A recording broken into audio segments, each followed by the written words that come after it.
One of the other mistakes that people often make is not realizing how much of a difference it makes when we ask for something face to face versus over email, for example, in a situation where it's a lot easier for someone to think about whether they want to say yes or no, and then sort of come to that decision more mindfully and more thoughtfully.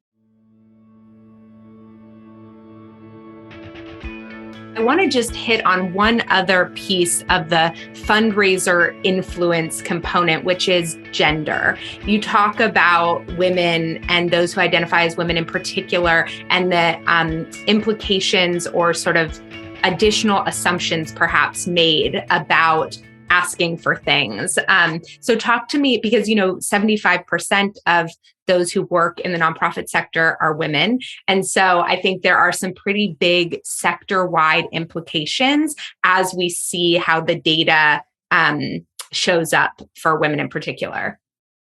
The research, you may be familiar with some of Linda Babcock's research. So she has that book, Women Don't Ask, which was a pretty popular book.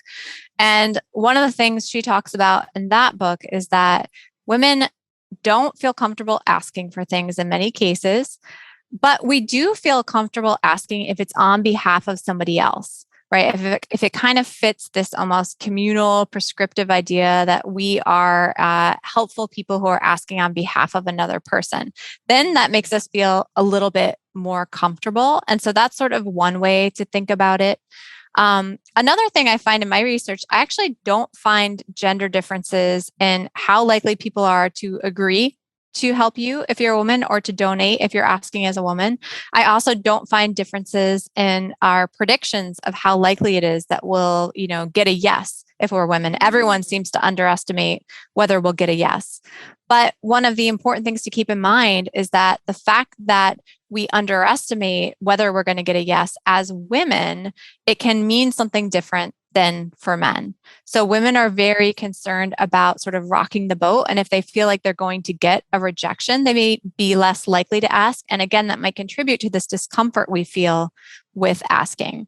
And so I think it is especially important to know that actually your ideas about how you're going to be judged for asking, your ideas about how likely it is to be rejected, right, if you ask, might be off. And likely the story is much more positive than you think. I think that can be especially empowering for women who will already come into it sometimes not wanting to sort of rock the boat and ask. I think that can be especially empowering for women who will already come into it sometimes not wanting to sort of rock the boat and ask. Okay, I really appreciate that, those components.